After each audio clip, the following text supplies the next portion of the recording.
Nafanya kazi kila siku, lakini bado sina uhuru.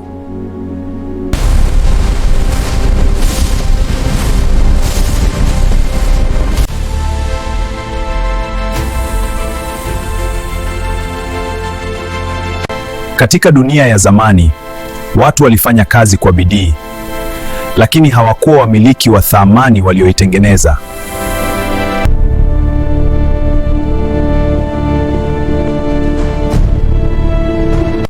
Wengine walikuwa wakifanya kazi kwenye mifumo, lakini mfumo haukuwa wao.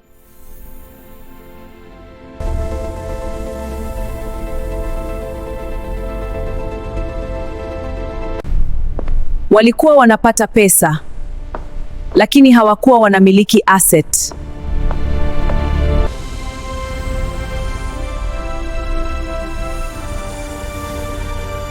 Huu ndio ukweli.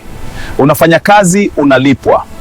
Unatumia pesa, inaisha, na unarudia tena kesho. Umiliki ni funguo ya kila mafanikio. Lakini ndani ya Soka Chain Universe, kila kitu hubadilika.